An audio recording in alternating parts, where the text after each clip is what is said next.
교사는 모든 성도를 의미합니다. 이 모든 성도는 아랫사람에 대한 스승이며 교사라고 생각이 되죠. 내일이 수능입니다. 수능을 볼 때마다 참 그동안 애썼던 우리 아이들 모습을 보면서 감사하고 고맙다라는 생각이 듭니다. 혹여나 결과보다는 과정을 칭찬하는 우리 부모님들이 되기를 부탁을 드립니다. 저는 학력고사를 보고 또 재수하면서 수능을 보았었던 학력고사와 재수하면서 수능 1세대예요. 그때는 상상을 초월하는 문제들이 나와서 이게 무슨 시험 문제인가 싶을 정도로 상식이 풍부했던 친구들이 점수를 잘 맡았었던, 하지만 저는 무조건 외웠었던 학력고사가 저한테는 좀 체질이 좀 맞지 않았는가라는 생각이 듭니다. 어찌됐든 이 시험이라는 것은 사람을 이렇게 힘들게 하고 그 마음을 정말 이렇게 불안하게 만드는 것은 어쩔 수 없나 봅니다. 그럼에도 불구하고 많이 기도해 주시고 내일 아침부터 진행되는 모든 시간들마다 시간 날 때마다 기도를 함께 해주시는 여러분이 되기를 부탁을 드립니다. 우리는 지금 코로나19의 이 바이러스에 대하여 참 대단하다라는 생각이 듭니다. 이 바이러스는 참 지혜로운 놈이에요. 바이러스 크기는 우리 몸의 세포보다도 더 작습니다. 세포를 축구장에 비유한다면 이 바이러스는 그 넓은 축구장에 공 하나 정도를 보면 그 정도 크기가 작다라고 생각할 수 있어요. 그런데 이 바이러스는 혼자 살지 못합니다. 숙주라고 하여 살아있는 생물, 즉 기생생물이 되어서 다른 사람의 다른 생물이나 식물에 얹혀 사는 것을 말합니다. 그래서 혼자는 살 수 없어요. 이 코로나 바이러스는 원래 박쥐에 붙어 살고 있다가 그러던 놈이 어찌하여 인간에게 옮아왔습니다. 이놈들이 신났어요. 새로운 숙주의 재미를 맛보게 된 것이죠. 그런데 어느 정도 지나면 이놈들이 알아챕니다. 무엇을 알아채냐면 자기네가 너무 날뛰게 되면 이 숙주인 인간이 죽게 되면 자기도 죽는다는 사실을. 그래서 어느 정도 시간이 지나면 이놈들은 스스로 자제를 합니다. 숙주가 죽지 않을 정도로만 활동을 하게 되는 거예요. 그래서 우리가 이전에 있었던 여러분 사스 기억나시죠? 메르스, 이거에 대한 백신을 수년간 엄청나게 많은 돈을 들여서 백신을 만들려고 했었는데 백신을 만드는 그 사이에 이 바이러스들이 잠잠해진 거예요. 주의할 점은 잠잠해진 것이지 사라지지 않았다라는 것입니다. 지구 어느 한 군데 아직도 어쩌면 풍토병처럼 남아있을 수도 있어요. 근데 여러분 혹시 알고 있습니까? 사스와 메르스의 백신이 없다라는 사실을 몰랐었죠. 그래서 이 바이러스는 비록 생물이지만 낄 수 없는 미물이지만 아주 지혜롭습니다. 그런데 문득 인간은 이런 바이러스보다도 참 못하다라는 생각이 참 많이 들어요. 미물인 바이러스도 인간을 빨아먹다가 안 되겠다 싶으면 스스로가 이 조절할 수 있는 능력이 있는데 인간의 욕심은 끝이 없어요. 너 죽고 나 죽자, 이게 인간의 욕심이라는 것입니다. 하지만 우리는 너 살고 나 살아야 되는데 왜 너 죽고 나 죽고를 그렇게 반복할까? 이 교회학교는 바로 너 살고 내가 살아가는 그런 힘을 나타낼 수 있는 가장 기초적인 베이스입니다. 그래서 이 바이러스처럼 조용히 사그라지는 것이 아니라 활활 타오르는 미래의 희망이며 또한 보석이 바로 이 교회학교라고 하는 것입니다. 교회학교가 점점 줄어들고 있어요. 현상 유지만 해도 이제 잘한다는 소문이 들고요. 교회학교가 조금만 부흥하면 전국적으로 유명한 교회가 될 수 있습니다. 더군다나 코로나19로 인하여 교회학교를 문 닫는 교회가 엄청 많아졌습니다. 대부분의 교회가 이제 교회학교를 하지 않아요. 또 교회에서 가장 하기 싫은 3D 봉사하는 것 중에서 첫 번째가 교사입니다. 그래도 교회학교의 위기를 사실 교사의 위기라고 말할 수가 있어요. 왜 교사를 하지 않을까? 교회학교 교사에 대하여 성도들의 인식이 부족하기 때문입니다. 잘하면 본전이고 못하면 욕만 된창 얻어먹어요. 다른 사역보다 드러나지 않습니다. 나이 들었다고 하려고 하지 않아요. 가장 많은 에너지를 쏟아냅니다. 교사 자신의 영적 고갈을 채우지 못합니다. 교회학교에 대한 비전이 없기 때문에 교사를 하지 않는다고 생각을 해요. 그런데 실질적으로 가만히 들어가 보면 교회학교 교사를 하면 권사, 안수집사, 장로 임직을 받는데 표를 제일 조금 받는다고 생각해서 하지 않는다는 그런 교회들이 참 많이 있습니다.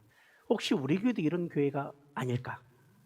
여기 우리 교회는 몇 가지가 해당이 될까? 이제 우리 교사들이 일어나야 됩니다. 그런데 교사이기 이전에 성도님들이 일어나야 되죠. 오늘 말씀에서 우리는 제가 이야기하는 이 교사는 성도들과 동일하게 취급하겠습니다. 그래서 누구나 스승이며 누구나 어른이기 때문에 교사라고 저는 말을 하고 싶어요. 오늘 본문 말씀을 통해서 가슴에 예수의 심장을 가지고 불을 태우는 그런 시간이 되기를 원합니다. 사도 바울은 에베소 교회에서 목회를 일하다가 디모데에게 편지를 썼습니다. 목회적인 권면과 격려를 주면서 그에게 용기를 짊어줬어요. 사실 에베소는 바울이 3차 전도 여행할 때 직접 개척한 교회로 약 2년 동안 이곳에도 목회했던 곳입니다. 이곳을 자기 아들처럼 여겼던 디모데에게 이곳을 맡겼어요. 아직은 미숙해 보이지만 목회적인 원리와 현장에서 일어날 수 있는 일을 지혜롭게 풀어가라는 뜻에서 디모데 전서 후서, 그래서 이것을 목회서신이라고 이야기합니다. 그러면 디모데는 어디서 이런 신앙적인 배경을 배웠을까? 어머니와 할머니에게 신앙을 배웠습니다. 다시 말해서 디모데에게서도 첫 번째 스승은 엄마이고 할머니, 두 번째 스승은 바로 사도 바울이라 보면 우리는 이해하기 훨씬 좋습니다. 지금 우리에게 맡겨진 이 아이들이 예수님이 디모데에게 사도 바울이 디모데에게 역할을 전해줬던 것처럼 지금 예수님은 우리에게 또 다른 아이들을 우리에게 허락해 주었습니다. 다시 말해서 디모데는 우리에게 좋은 교사의 모델이 되고 있다면 지금 여러분들에게서도 좋은 교사의 모델은 우리 장로님들, 권사님들이 모델이 되어야 된다고 하는 거예요. 그래서 가장 중요하게 생각하는 것은 내 안에 무엇의 기본을 가지고 있는가? 신앙인으로서, 성도로서 어떤 기본을 가지고 있고 우리는 어떻게 나아가야 될 것인지를 오늘 함께 생각해 보도록 하겠습니다. 그러나 결론은 아주 간단해요. 기본입니다. 따라서 하겠습니다. 교사는 하나님께서 직접 세우셨습니다. 따라서 하겠습니다. 성도는 하나님께서 부르셨습니다. 교회란 예수 그리스도 피값으로 세워진 곳으로 예수 그리스도를 구주로 고백하는 사람들의 모임이에요. 다시 말해서 성도는, 교사는 예수 그리스도 피값으로 세워져 있는 거룩한 직분입니다. 여러분, 교회의 직분을 쉽게 생각했다가 나중에 천국과 지옥 문 앞에서 감당할 수 없다면 차라리 직분을 받지 않는 것이 더 나을지도 몰라요. 교사도 마찬가지입니다. 교사도 거룩한 직분이에요. 예수님의 마지막 지상 명령이 바로 너희는 가서 제자를 삼으라고 말했거든요. 혹시 여러분 평생 신앙생활하면서 교사를 한번 하지 못했던 분들이 있으면 회개해야 됩니다. 지금이나 늦지 않으세요. 빨리 교사를 해야 돼요.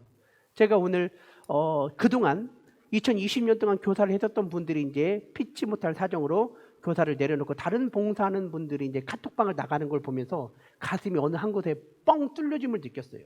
무엇을 느꼈냐면 저는 제 주위에서 저희 아버지처럼 교사를 그렇게 오래 근속한 사람을 저는 못 봤습니다. 저는 저희 아버지가 약 45년 정도 성가대를 55년 정도로 하셨었어요. 그래서 저는 제 주위에 항상 그 정도 신앙생활의 교사를 할 수 있는 분이 내 옆에 있으면 좋겠다. 지금은 100세라고 하거든요. 50세에 교사를 시작하면 50년을 하는 거예요. 그런데 안 하려고 하죠. 왜 그럴까? 힘드니까. 그리고 에너지가 쏟아야 되니까. 그래서 이 교사는 분명한 소명감이 없거나 하나님이 주신 은혜가 없으면 하지 못한다는 것입니다. 근데 이것은 동일하게 성도들도 동일하게 적용이 되는 거예요. 성도는 하나님의 소명감 없이는 이렇게 예배 못 드립니다. 하나님의 은혜 없이는 이렇게 드리지 못하는 거예요. 다시 말해서 교사는 사명감을 가지고 있어야 됩니다. 사도 바울은 자기가 사도임을 여러 군데 계속 설명을 했어요. 나단 선지자는 사명을 가지고 다윗을 책망했습니다. 모세는 사명을 가지고 이스라엘 백성들을 이끌었고 이스라엘 백성들을 위해서 기도했습니다. 저는 우리 성도들 중에서 교사가 아니지만 사명을 가지고 열심히 기도하는 분이 있다는 건 저는 알고 있어요.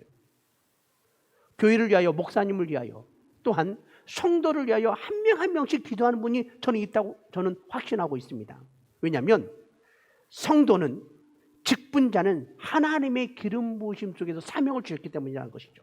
성도는 구별하여 세운 하나님의 거룩한 사람들입니다.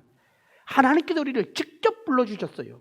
이 부르심에 콜링에 응답한 사람들이 바로 여기 있는 여러분들이라고 하는 것입니다. 사랑하는 성도 여러분, 교사들이여, 여러분 언제 예수님을 만났습니까?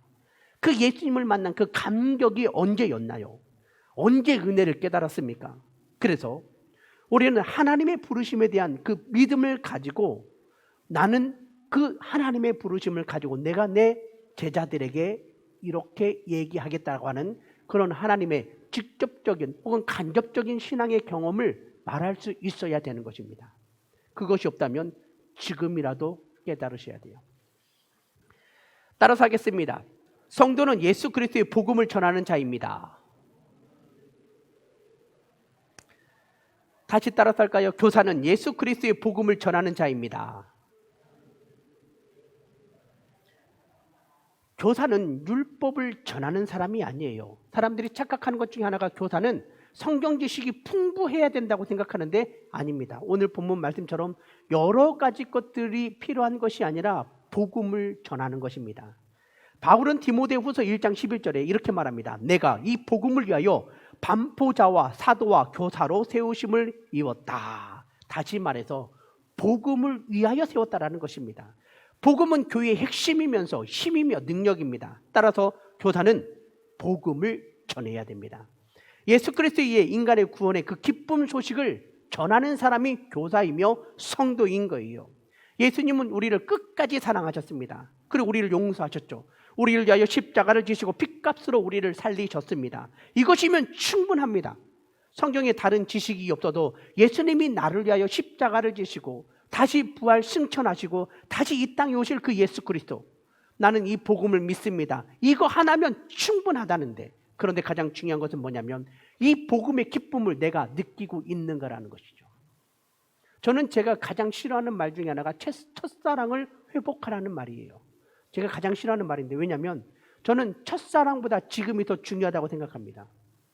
지금 더 뜨거워야 되고 지금 더 하나님을 향한 열정이 있어야 되는데, 한국교회는 1990년대부터 계속 했던 말이 첫사랑을 회복하자는 말을 너무 많이 했었어요. 여러분 지금 생각해 보십시오. 초신자로서 하나님을 만났던 그 수준과 지금 여러분이 이렇게 영하의 날씨에 가까운 지금 이 날씨에 이곳에서 예배드리는 여러분의 믿음의 수준이 같겠습니까? 여러분이 알고 있는 하나님의 그 깊이와 첫사랑 때 만났던 그 하나님의 깊이가 같겠냐고요. 비교가 되지 않아요. 지금 내 안에 임하고 있는 그 하나님의 역사, 우리는 정확히 알아야 됩니다. 복음을 전하는 자, 예수 그리스도 복음을 전하는 자라서 우리는 정확히 알아야 된다고 하는 거죠. 책을 파는 한 아르바이트 학생이 회사의 사장님과 만나기로 했습니다. 학생은 겁을 먹었어요. 호화로운 사무실에 들어갔습니다. 막 비서들이 막 인사를 해요. 사장님이 대뜸 이렇게 말합니다. 당신은 나에게 딱 2마디만 할 수 있는 권한을 주겠소. 이 학생은 벌벌 떨면서 수금 장부를 펼치고 난 다음에 사장에게 이렇게 말했습니다. 여기 사인을 딱 2자.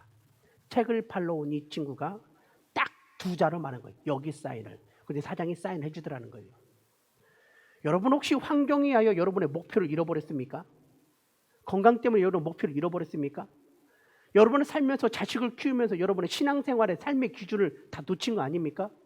그러나 여러분 분명한 목표를 가지고 있어야 돼요. 그 목표는 복음을 전하는 자라고 하는 것입니다. 교사는 예수 그리스도의 복음을 증거하면 됩니다. 예수 그리스도가 없는 교사는 교사가 아닌 거예요. 성도는 아닙니다. 그런 성도는 필요 없습니다. 예수가 없으면 그것은 종교인에 불과하다고 하는 것. 교사는 복음을 전해야 되며 예수 그리스도에 대한 이 감격이 있어야 되는 것이죠. 여러분 언제 예수님을 만났습니까? 여러분 언제 예수 그리스도 그 은혜 가운데에 그 뜨거움이 언제였습니까? 오래됐다고요? 그럼 지금은 그렇습니까?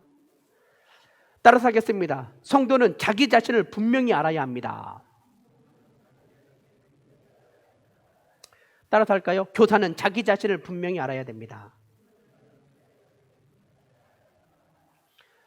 여러분은 저를 안 지 5년 정도 됐죠. 저도 여러분 안 지 5년 정도 됐습니다. 그래서 제가 항상 조심하는 사람이 있다면 누구냐면 김재만 목사님은 저를 안 지 한 15년 됐어요. 저랑 같은 교회에서 사역을 했기 때문에. 그런데 그보다 더 조심하는 사람이 있어요. 박경화 집사는 무려 20년 전에 제가 가르쳤던 제자예요. 20년 전에 저의 모습과 현재 저의 모습이 과연 어떠한가? 아마 박경화 집사에게 물어보면 목사님 변했어 이러면 참 비참해지는 거죠. 그런데 똑같다고 이러면 굉장히 제가 은혜가 될 수 있다는 거죠. 사랑하는 성도 여러분, 여러분 지금 여러분 스스로 옆 사람을 보면서 몇 년 동안 지켜봐 왔는데 그 사람을 정확히 알고 있습니까? 수많은 부모들이 착각하는 것 중에 하나가 뭐냐면 자기 자식을 자기가 제일 잘한다고 생각해요. 아니에요. 제일 모릅니다. 근데 더 큰 착각은 내가 나를 모른다라는 거예요. 내가 나를 모르는데 우리는 남을 판단한다고 하는 것이죠. 그래서 이 교사는, 성도는 나 자신이 누구인가를 정확히 알아야 되는데 여기 가장 중요한 것은 나는 누구인가라는 이 질문을 던지는 겁니다. 나는 누구인가? 나는 어떻게 살아왔는가? 어떻게 살아갈 것인가? 지금 나는 집사, 권사, 장로로서, 목사로서, 부모로서 어떤 삶을 살고 있으며 어떻게 영향력을 끼치고 있는가? 나는 고집이 센 사람인가? 나의 성격은 어떠한가? 지금 나는 내가 먹은 이 나이는 도전할 나이인가? 포기할 나이인가? 사랑하는 성도 여러분, 지금 여기 계신 여러분의 나이, 연세는 저에겐 굉장히 도전이 됩니다. 우리 지금 김재숙 권사님이 여기에서는 가장 연세가 많이 드셨는데 초연세에 이곳에서 예배를 드리는 것은요, 저에겐 굉장히 도전이 되는 거예요. 아무나 못합니다. 우리 장로님들, 권사님들, 지금 여러분의 이런 신앙생활의 모습은 목사인 저에게 굉장한 도전을 주고 있습니다. 그래서 저는 포기할 수 없는 거예요. 더 달려갈 수밖에 없습니다. 왜냐하면 여러분들이 저의 스승이기 때문이죠. 먼저 믿은 여러분들의 신앙생활, 여러분들이 저에게 큰 스승이 될 수 있다는 것입니다. 그렇다면 여러분 스스로는 나 자신을 지금 어떻게 바라보고 있을까? 나를 바라보는 사람들이 나를 모방한다고 하는 것을 여러분 꼭 기억하십시오. 자식은 부모를 모방합니다. 그래서 판사 집안에서 판사 난다고 했고 의사 집안에서 의사가 난다고 했어요. 그대로 모방하기 때문이죠. 다시 말해서 우리 성도들의 삶의 모든 신앙생활을 그 밑에 있는 후배들이 따라 삽니다. 교사는 학생들이 그 교사의 모습을 따라서 흉내를 내는 거예요. 장로님의 행동을 집사님이 그대로 모방하고요. 권사님의 행동을 집사님이 그대로 모방합니다. 시끄러운 노예를 가면 그 노예에서 보고 배운 것을 목사, 장로들이 와서 교회에서 그대로 하는 거예요. 유치원 선생님에게 배운 아이가 집에서도 똑같이 행동하고 말합니다. 왜냐하면 새로운 것을 시도하기보다는 모방하기가 훨씬 쉽기 때문인 거예요. 이게 삶의 원리 중에 하나인 것입니다. 그러면 나는 누구인가?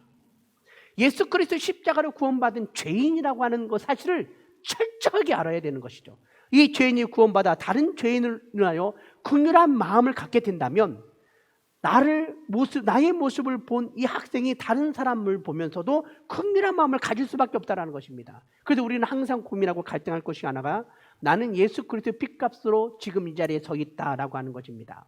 나는 누구인가 끊임없이 고백해야 되고요. 나는 누구인가 어떤 말을 할 것인가를 끊임없이 고백하고 이야기를 해야 되는 겁니다.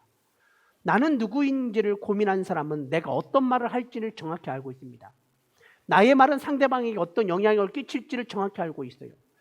우리나라 가수 100명을 대상으로 경희대학교 서정범 교수가 이 사람이 어떻게 삶을 살았는지 연구를 했습니다. 그중에 87%가 자기의 노랫말에 가사대로 삶을 살았다라고 하는 결론을 냈어요. 왜 그런가 봤더니 지금은 유튜브가 있고 개인 방송에서도 아무렇게나 자기 노래를 말하고 있지만 예전에는 무려 3,000번 정도 노래를 부르면 그때 음반을 냈어요. 그런데 여러분 너무나 잘 알고 있는 노사연의 만남, 우리 만남은 우연이 아니네, 이 노래를 불렀던 이 노사연이 이 노래를 부르고 실제로 이무송을 만났다라는 거예요. 여러분 잘 알고 있는 김건모의 잘못된 만남이라고 하는 노래 혹시 기억하십니까?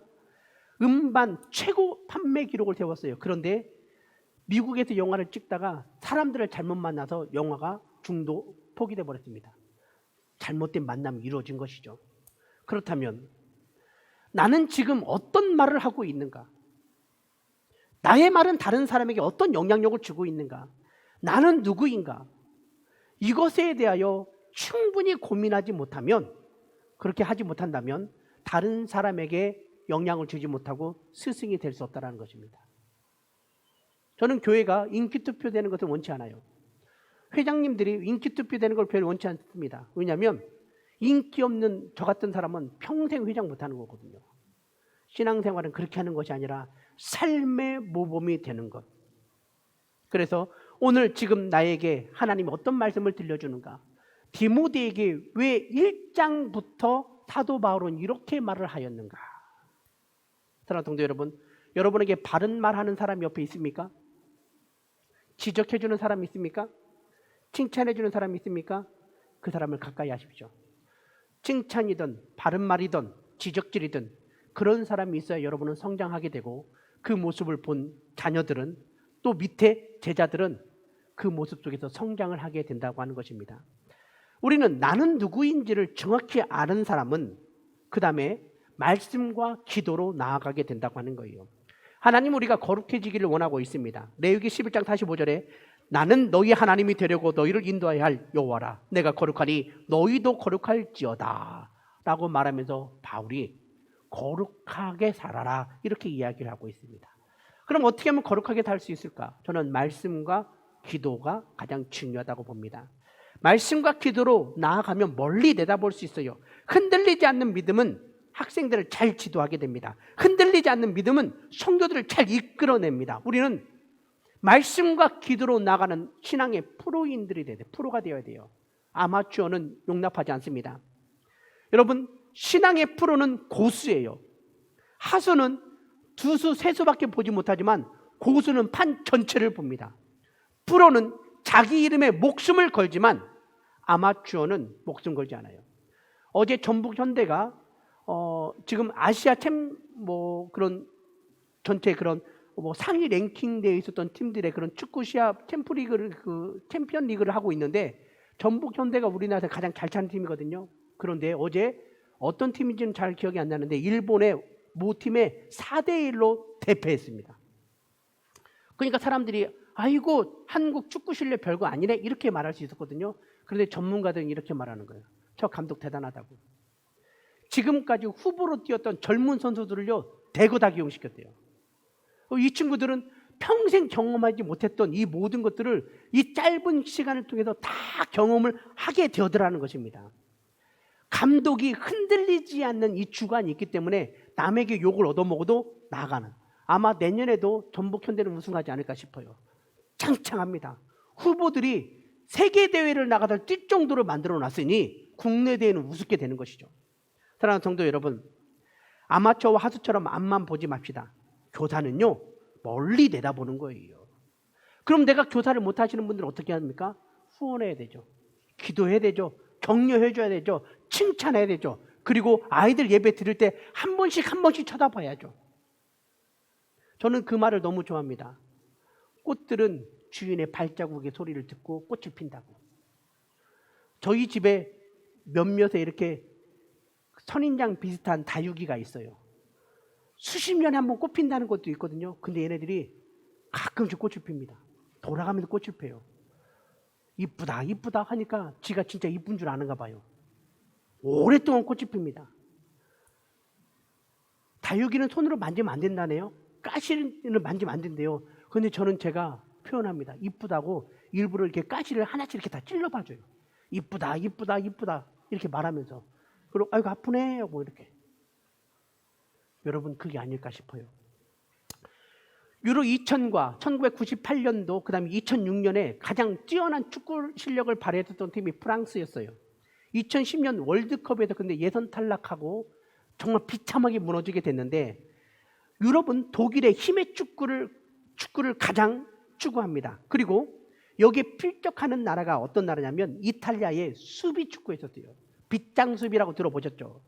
그런데 이 프랑스가 힘의 축구와 빗장 수비를 서로 섞었는데 이것을 아트사커라고 해가지고 기가 막히게 지금은 이 모든 모습을 영국에서 하고 있어요.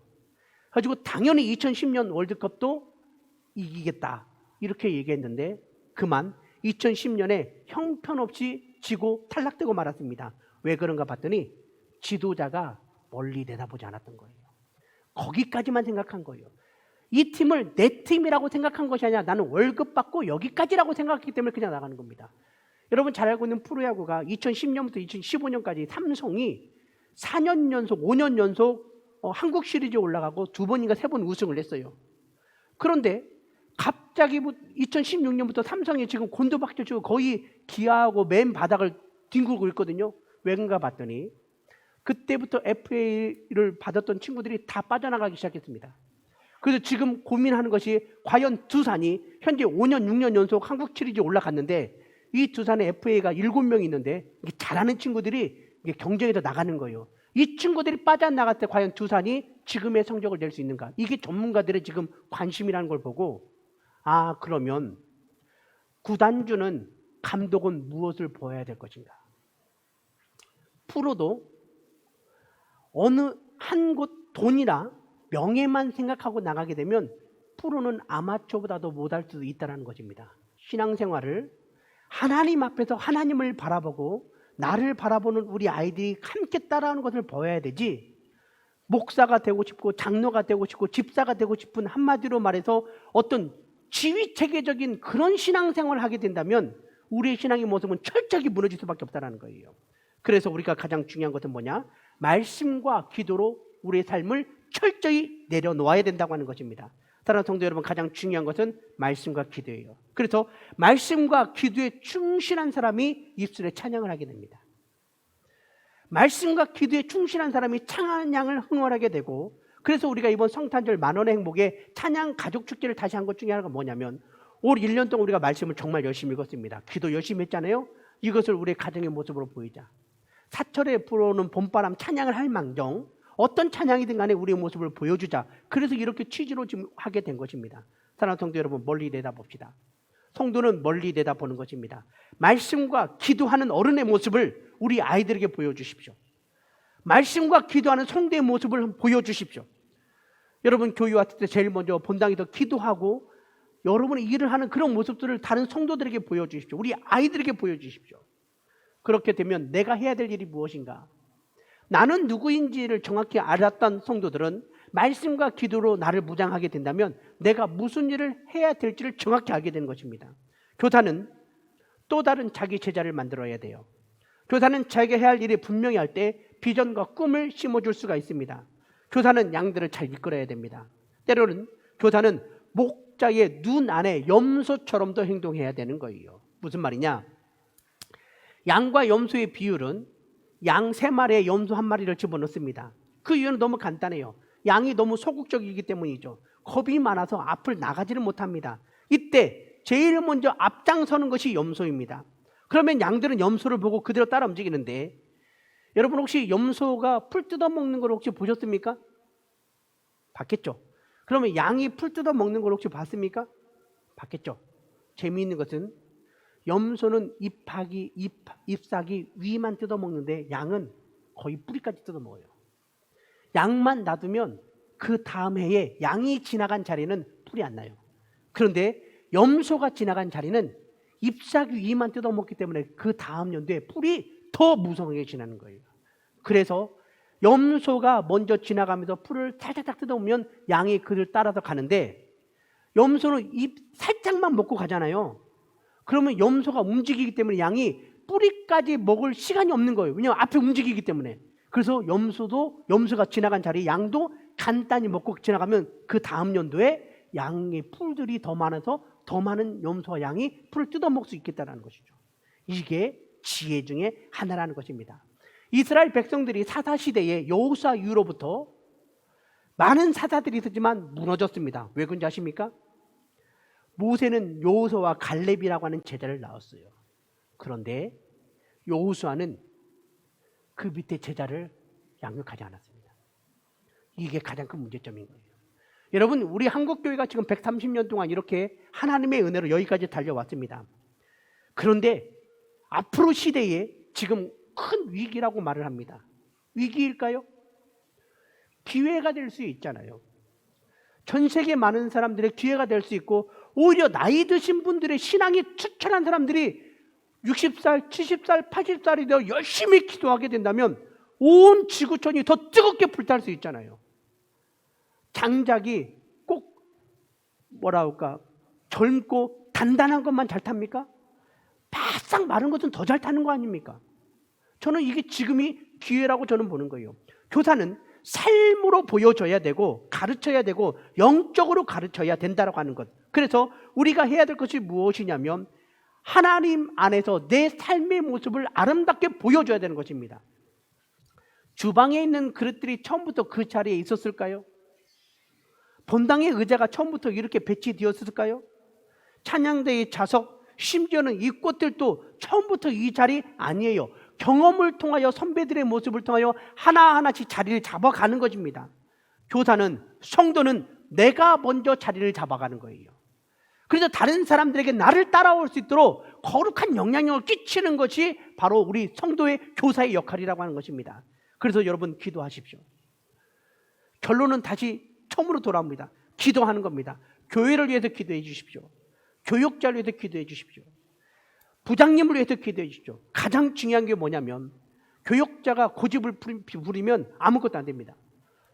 부장이 고집을 피우면 아무것도 안 됩니다. 나를 따라하면 그냥 망해버리는 거예요. 교사가 고집을 피우면 아무것도 안 됩니다. 어떻게 해야 될까?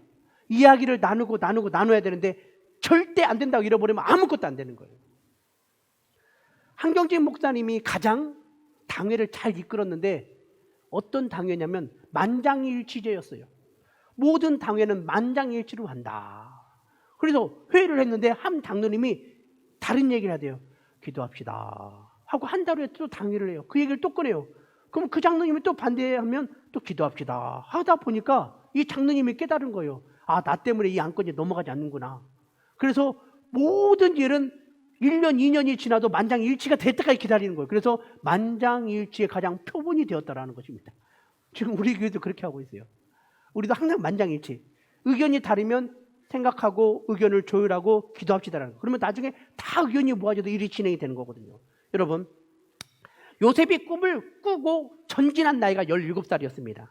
허드슨 테일러가 회심한 나이가 15살이었고 스펄전이 회심한 나이가 15살이었습니다. 초중 고등학교 이때의 하나님을 제대로 알았기 때문에 인류 역사를 움직일 수 있다는 것이죠. 우리는 부모로서 또한 교회 선배로서 스승으로서 내 자녀를 정확하게 보고 가르쳐야 되는 것입니다. 그러기 위해서 우리가 해야 될 것이 뭐냐면 과거를 빨리 잊어버릴 것은 잊어버리는 거예요. 실수한 것이 있으면 잊어버리는 거예요. 그런데 욕심을 부리거나 고집을 부르면 앞으로 나갈 수 없습니다. 인정받고 싶습니까? 알아주기를 원합니까? 미안한데 교사감은 아니에요. 교회 리더감도 아닙니다. 어떻게 해서 장로가 되고 어떻게 해서 목사가 되고 어떻게 해서 권사가 됐는지 모르겠지만 리더감 아니에요. 저는 제 주위에 목사가 되고 나서부터 목소리 변한 사람 정말 많이 봤습니다. 할렐루야 부터 시작한 사람 정말 많이 봤어요. 제 기억에서 지워버립니다. 목사가 되고 나서 막 안수기도 하고 다니다가 담임 목사에 걸려가지고 쫓겨난 목사도 여러 봤어요. 저희 교회는 안수기도 하는 것에 대해서 저는 그렇게 거부하는데 그런 교회가 있잖아요. 안수기도 하지 말라고. 근데 목사가 되고 나니까 막 아무나 안수기도 하고 다니는 거예요. 그래서 쫓겨난 목사도 봤어요.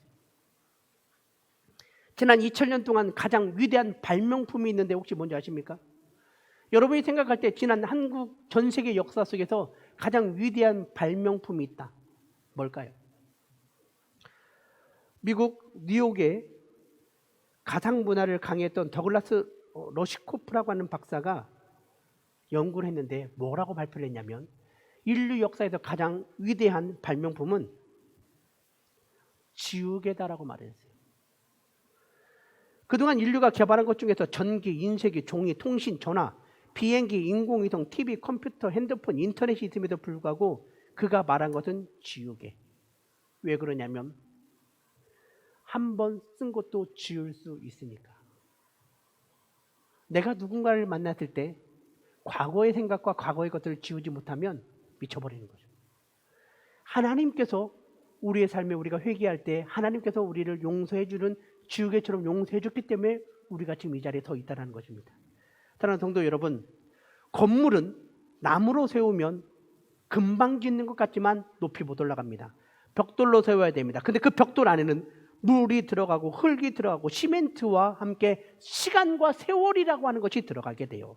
버릴 것은 과감하게 버릴 줄 아는 용기가 필요합니다. 이사할 때 쓰레기를 잔뜩 가지고 새 집에 가는 사람 하나도 없지 않습니까? 여러분, 그래서 가장 중요한 것은 말씀과 기도와 내가 갖고 있는 과거의 모든 것들을 버려버리는 것. 사랑하는 성도 여러분, 사랑하는 교사들이여, 우리가 할 수 있는 것이 무엇일까? 2021년 이제 교회력으로는 시작이 되었습니다. 우리 교회는 프로그램이나 어떤 다른 사람들에게 환심을 사는 그런 걸 하려고 하지 않습니다. 어떻게 하면 예배를 더 잘 드릴까? 어떻게 하면 기도를 많이 할까? 어떻게 하면 말씀을 읽을까에 저는 더 집중할 거예요. 그런데 여기에 집중하기 위해서는 교사가 필요합니다. 여기에 집중하기 위해서는 성도가 필요해요. 여기에 집중하기 위해서는 동역자가 필요합니다. 나는 하나님께서 직접 세운 사람인가? 하나님의 부름에 나는 응답한 사람인가? 나는 복음을 전하는 자인가? 나는 내 자신에 대해서 정말 잘 알고 있는가? 이런 분명한 목표를 가지고 신앙생활을 하게 될 때 우리 제자들은 그 모습을 보고 그대로 따라가게 되는 것입니다. 청년부에 움직이는 활동하는 모습을 보면 고등학생이 빨리 청년부가 되고 싶은 거예요. 중학교 고등학생들의 청소년부가 너무 재미있으면 초등학생들이 자꾸 청소년부 가서 끼지도 못할 자리에 끼고 싶어 하는 것입니다. 유치부 아이가 초등부를 가고 싶어 하는 거예요. 장로님들의 모습을 보고 안수지사님의 모습을 보고 권사님의 모습을 보고 나도 빨리 권사 되고 싶다고, 나도 저렇게 하고 싶다고. 이것이 바로 먼저 간 사람들의 모습이 아닐까. 저 안수지사님 모습을 보니까 나도 안수지사님 되고 싶다고. 이런 모습을 우리가 보여야 되는 것은 아닐까. 사랑하는 성도 여러분, 저는 우리 교회 미래는 분명하다고 생각합니다. 있습니다. 소망이 있습니다. 함께하는 여러분들이 있기 때문이에요. 또한 교사들이 있기 때문이에요. 지금 교사가 많이 부족합니다. 유치부 교사들이 많이 부족하고 초등부 교사들이 부족합니다. 저는 1대1도 원합니다. 아이들의 숫자와 교사의 숫자가 1대1이 가장 저는 이상적이라고 보는 거예요. 전 성도의 교사와 어떻게 보면 이룰 수 없겠지만 한번 도전해보고 싶습니다. 그래서 저는 앞으로 우리 교회 아이들이 자기의 꿈과 비전에 대해서 어른들이 그 꿈과 비전을 이룬 사람들을 1대1로 매치해 줄 수 있는 이런 프로그램도 앞으로 만들어낼 거예요. 가져오게 할 거예요. 파일럿이 되고 싶다 하면 실제 파일럿을 된 집사님들, 성도들을 연결해서 그럼 어떻게 할 것인가? 우리 학생 중에 한 아이가 공항에서 레이더 이것을 하는 것을 꿈을 꾼 아이가 있어요. 그러면 실제 우리 집사님 중에서 공항에서 레이더 이것을 했던 집사님에게 그 친구를 묶어주는 거죠. 그러면 뭘 열심히 해야 될 것인가? 어떤 공부를 할 것인가? 무엇을 관심을 가질 것인가? 나는 목수가 꿈입니다면 목수를 하고 있는 집사님과 이 아이를 연결시켜주는 것이죠. 나는 목사가 꿈입니다면 목사님과 이 아이를 연결시키는 1대1 맞춤형 아이들을 그렇게 키워내려고 합니다. 왜냐하면 지금은 본을 보이고 모방을 할 수 있도록 가르쳐줘야 되는 때라고 생각이 되는 거죠. 사랑하는 성도 여러분, 우리 불로교회, 여러분이 생각하고 있는 교회의 이상은 어떤 모습입니까? 여러분 주위에 부흥하는 교회, 전도하는 교회, 선교하는 교회가 여러분이 보고 느꼈던 그 이상이었나요? 그렇다면 지금 우리 불로교회는 다른 교회 사람들이 우리 교회의 모습을 보면서 우리도 저 불로교회처럼 가자라고 하는 그런 목표와 이상을 설정할 수 있는 그런 아름다운 교회로 여러분 만들어가고 싶지 않습니까? 한 사람 한 사람이 교회이며 한 사람 한 사람이 교인이며 한 사람 한 사람이 교사라면 아마 이 주위의 사람들, 수많은 사람들이 우리의 모습을 보고 나도 저 교회에서 하나님께 영광을 돌리고 싶다, 나도 저 교회를 다니고 싶다라는 그런 가슴 뜨거운 벅참이 생기지 않을까. 사랑하는 성도 여러분, 오늘 교사들을 불러 모으고 또한 우리 성도들과 함께 하나님의 말씀을 나누면서 이야기하고 싶은 것은 말씀과 기도와 내 자신의 모든 것을 내려놓고 다시 시작하자라고 여러분께 간곡히 부탁을 드립니다. 여러분, 우리 학교 교회 학교가 지금 코로나19로 인하여 많이 어렵습니다. 하지만 다시 시작합시다. 하나님이 하시잖아요. 하나님이 계시잖아요. 그래서 하나님의 은혜 가운데 승리하는 여러분이 되기를 예수님의 이름으로 축원합니다.